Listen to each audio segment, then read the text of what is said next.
5 years. 5 years of my brother-in-law living in my house with his whole family. All I did was casually mention at dinner that there was a new housing development nearby. Good location, solid price. Next second, he flipped the table, came at me swinging, and cracked 2 of my ribs. Who the hell do you think you are? You're just some freeloader living off my sister. You think you can kick me out? This time I just put you in the hospital. Push me again, I'll have my sister divorce you and you can go sleep in a ditch. He wouldn't even let up at the hospital. He grabbed my nephew's fresh dirty diaper and slapped it right on my head. Then he grinned and said, "Kids pee cleanses the spirit. You're welcome." I looked over at my wife. She just calmly said, "A's was looking out for you, and he wasn't wrong." I couldn't help it. I laughed. "Then let's get a divorce." My wife Chen Shui's face dropped instantly. "What is wrong with you? Bringing up divorce during the holidays? Are you trying to start something?" She glared at me. "A's just has a short fuse. He lost control for a second. You're the brother-in-law. Can't you just let it go? You really want to air our family's dirty laundry?" I leaned back against the headboard, ribs throbbing, eyes down, said nothing. A's stood behind Chen Shui. The aggression on his face melted into a smug smirk. "You hear that? My own sister's got your back, freeloader, and you're still gonna give me attitude?" He stared me down with pure contempt. "Take a good look at yourself. You eat her food, live in her place, wear clothes she bought. Without my sister, how long would you even last? Bet you couldn't even score a spot under a bridge." A's stared me down for a long moment. When I didn't say a word back, he looked almost bored. "Fine. Since you've got nothing to say, sit here and think about what you did. And stop picking fights every single day."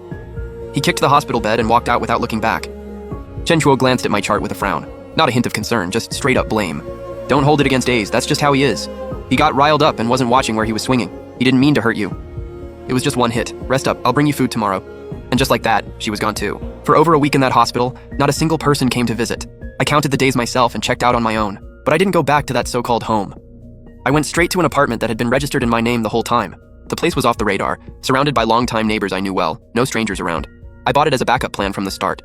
Chen Shu and A's had absolutely no idea it existed. I set my bag on the table and texted my lawyer. "Evidence is all sorted, ready whenever you are."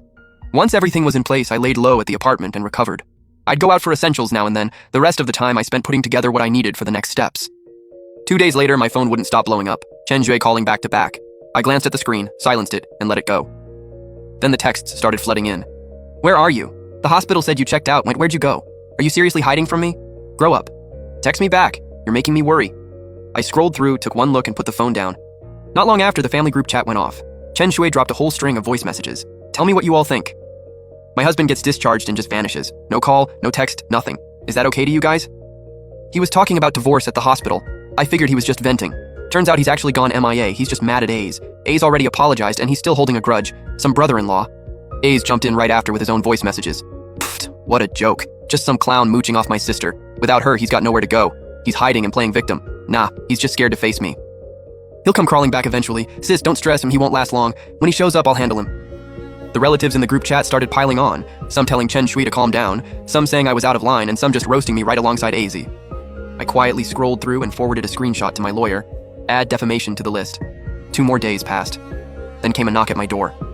"I know you're in there. Get out here. You think hiding makes you tough? Come out and say it to my face." It was Chen Shui. I had no idea how she found me.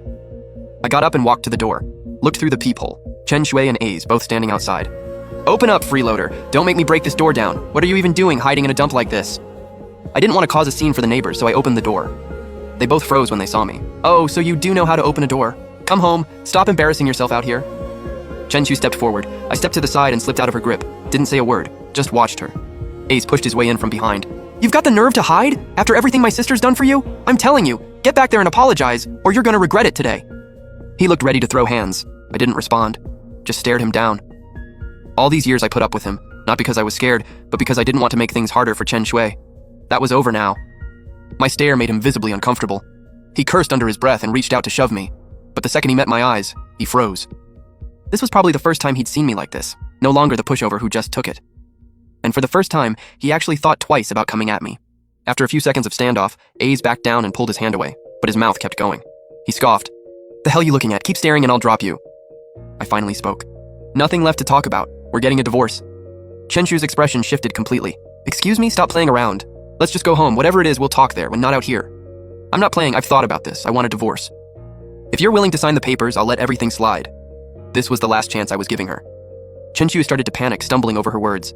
"Okay, I know I messed up. I shouldn't have kept things from you. I'll set A's straight, I promise. Can we just make this work? Please?"